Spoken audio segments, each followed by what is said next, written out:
That ain't supposed to be there. Welcome back to Just a Printer. You're fixing to learn about BHRs. Oh man, if you haven't read the comments from the video that I posted last week, you got to go back and do that.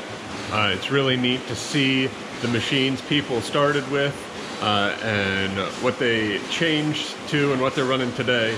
So go back and check out the comments if you haven't looked at that. It's a lot of fun, and thanks to everybody who commented. Okay, so BHR, budgeted hourly rates for a machine.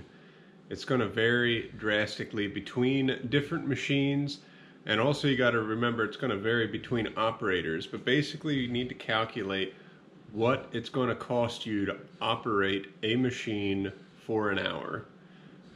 So that means everything that it takes to get that machine to run for an hour. So if it needs an operator, it's the hourly rate of that operator plus electrical consumption, all the overhead that's involved, insurance, your mortgage or your rent,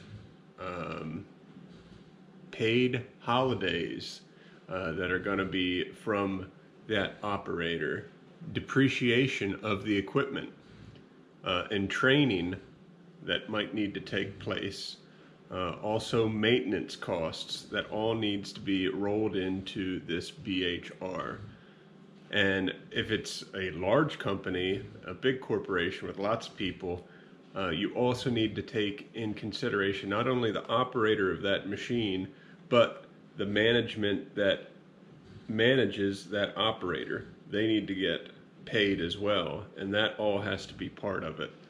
And there's, boy, you could probably list out dozens of things that need to be listed in a BHR.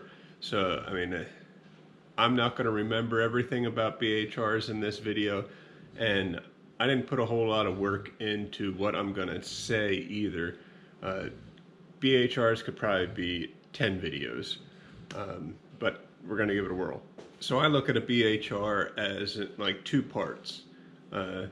Basically everything I just listed, all the little bits and pieces, the taxes and rent, electricity, lighting, that as one part of the BHR. And the other part of the BHR is the equipment price.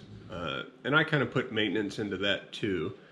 So the cost of your machine, if it's a $100,000 machine and you're going to replace that every 5 years, you're going to need to make $20,000 a year just to pay for that machine.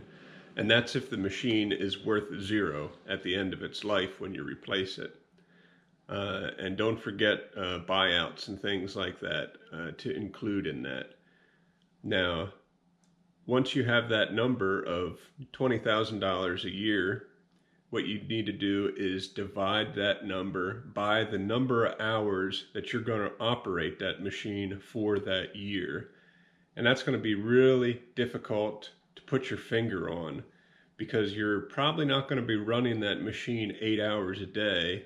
You're going to be running it for, an hour this day, 3 hours another day. You might not run it for a few days. So you're going to have to figure out roughly how much you're going to be running that machine, or at least how much you need to run it to pay off that annual cost. So it's kind of throwing a dart, but hopefully what you can do is in the future, when you have a year under your belt of information, of data that you can use to make better decisions for a BHR that is going to be more correct in the future. So if you don't have anything to go on, you can try and use just a basic number. Now for like my digital printing equipment, I include consumables separate to that BHR. So my BHR for my printing equipment is going to be the electric, the insurance, the machine cost, and that's about it. And then on top of that, I'm going to be calculating a click cost per sheet. Or if you're doing wide format or inkjet, you're going to have to figure out a per square foot coverage. So you kind of need your BHR and a consumable cost that you're going to use in your quoting process. Okay, like I said earlier, if you're trying to pay for a $100,000 piece of equipment over 5 years, you have $20,000 a year that you need to pay for it. If you have a machine that you're going to run at 50% of the work week, let's just say, so you would have 20 hours a week times 52 weeks in a year. So out of the year, you're going to run that machine 1,040 hours. So then you take 20,000 divided by 1,040. It's going to give you $19.23. So $19.23 is the base BHR if you're going to be running that machine 20 hours a week. So you need to adjust that. If you're only going to be running the machine 5 hours a week, you're going to need to increase that 4 times. So mathematically, with any piece of equipment, the more you run it, the better. And if BHRs are overwhelming to you, you can reach out and grab industry standards. It depends what machine I'm talking about, but I operate from, anywhere from a $20 to $60 BHR, and all of those are really cheap, but I have a very little overhead here. So you can kind of cherry pick numbers and use those as your BHR, but you're either going to be hurting yourself or hurting your customer. And mathematically, the way it works is for small jobs, no big deal. It's not going to hurt anybody either way very much. But as you start bidding out or running larger jobs, if a job is going to take you an hour and you take advantage of your customer and you make an extra $20, no big deal. But on that 10-hour job, you're going to be overcharging $200. So that is why you really got to try and make sure your BHRs are as correct as possible, because then you can be confident on your long runs where you're going to be working on a job for 10 hours, 20 hours. If it's going to be a week-long project, that is when you can be confident that this is exactly what it's going to cost me per hour to operate the machine, and you can confidently take that job, and you're not going to quote out of the world and not be competitive and lose the job, or you're going to hurt yourself and quote way too low. So yeah, they got to be as good as you can. And a BHR is something you should probably be revisiting annually or every 2-3 years. I admit, I do not, but I should. I just want to say I'm not practicing what I preach right now. And the good thing about doing that is you're going to see if something changes that you're losing money. If your maintenance costs are going up on a piece of equipment, you can only run it at a slower speed, so your production's going down, and you actually would make out by changing that. Or if there's new technology and automation is going to save you 30-minute setup on each job, and you can justify it that way. So you basically are going to have to try and revisit it as much as you can. And it's a good thing. If you find out that you're losing money somewhere or that your BHR is way off, that's good. That's good, because we can fix that. So, there's always opportunity, even in the bad stuff.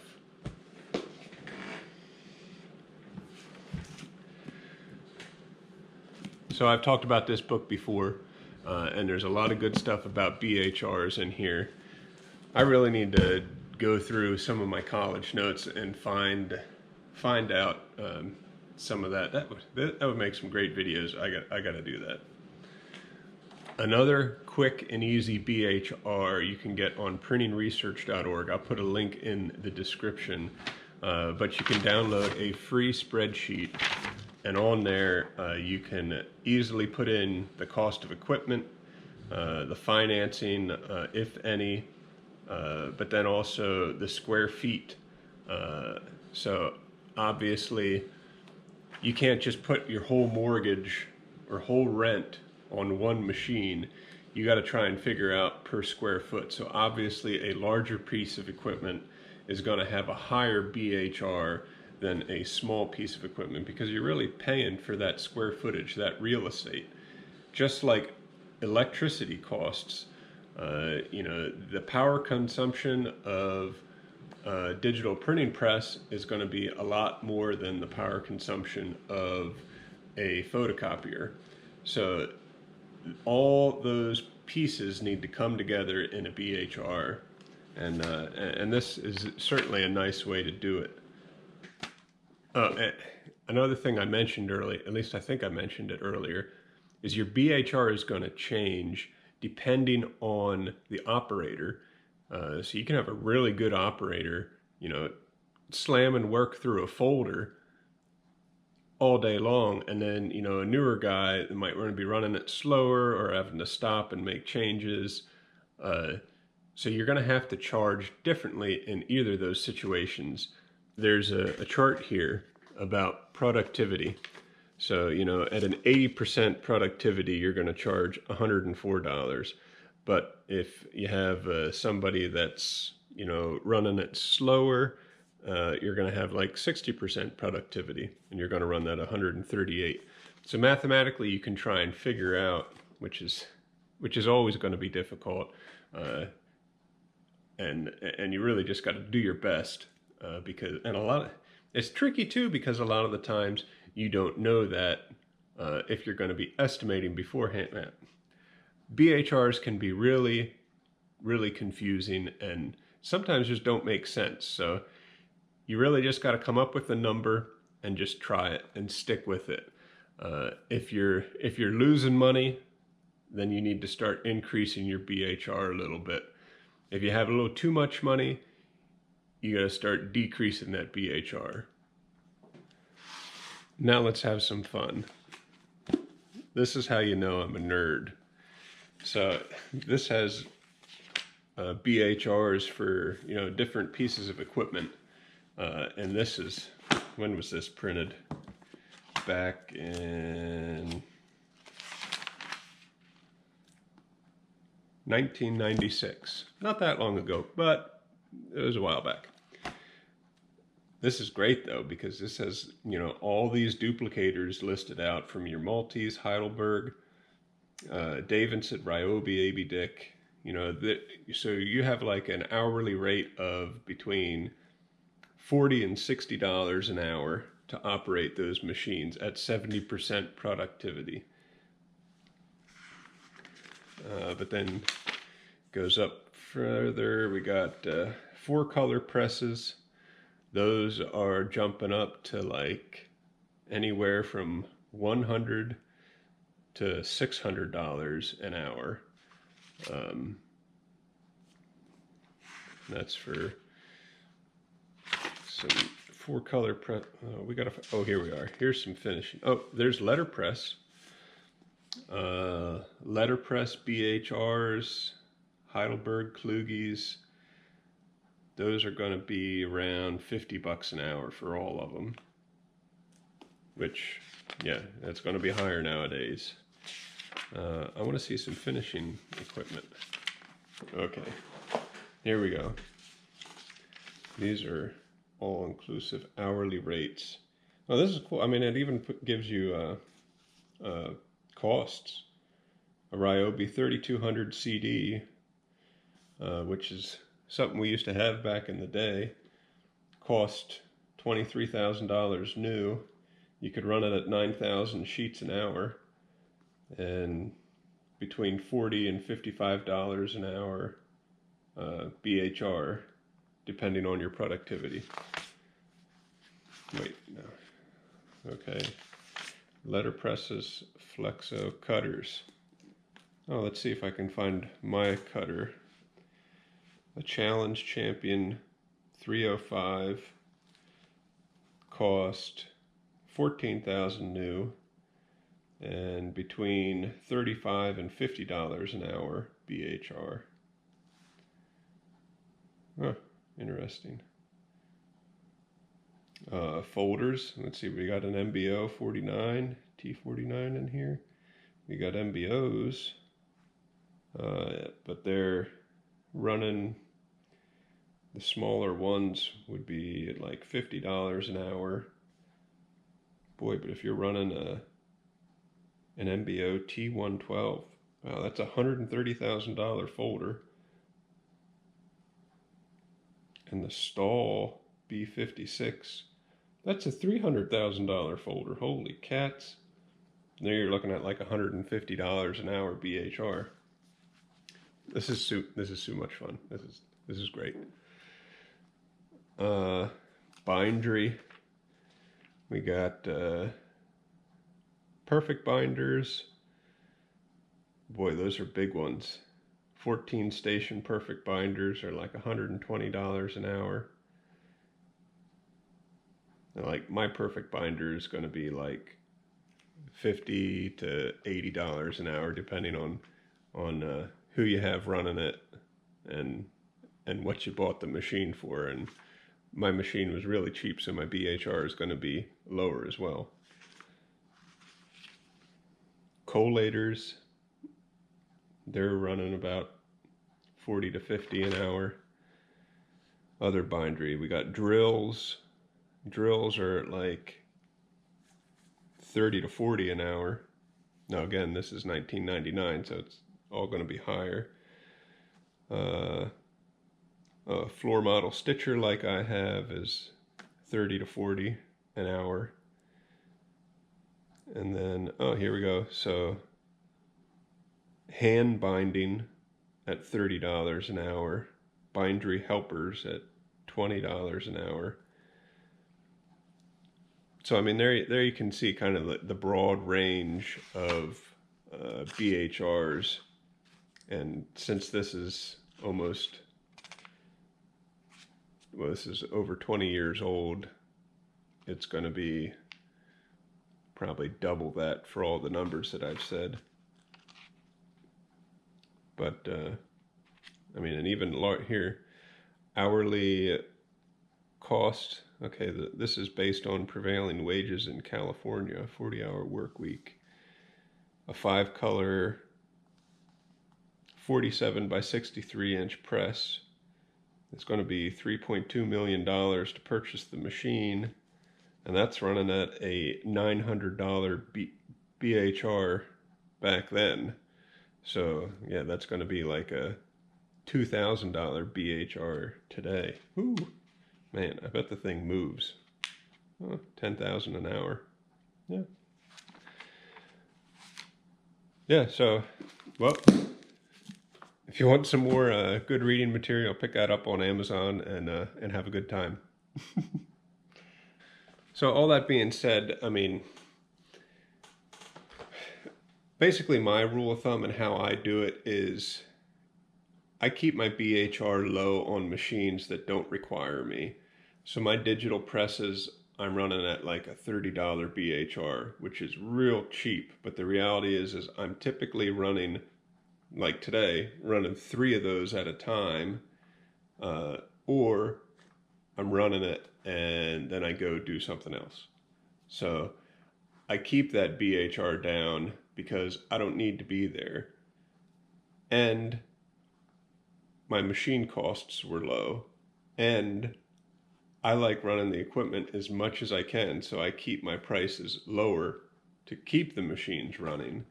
And then that same formula again and again and again, you know, will pay off, even though my rate's lower. But if I had to buy a new machine, I would probably want to charge more just to cover my bases there. If I needed to hire another person, I'm going to be charging more. Okay, so I know I didn't actually calculate a BHR for a machine. I should probably do that someday when I have time. Uh, I know I'm not going to have time next week either, but sooner or later, maybe I'll do a better BHR on just one piece of equipment and actually measure it and write out everything that I'm including in the BHR so you can see it. But this at least gets your feet wet and it helps you at least go in the direction of learning about BHRs. So hopefully it was helpful. Thanks for watching. I got some more reading to do. See you next time.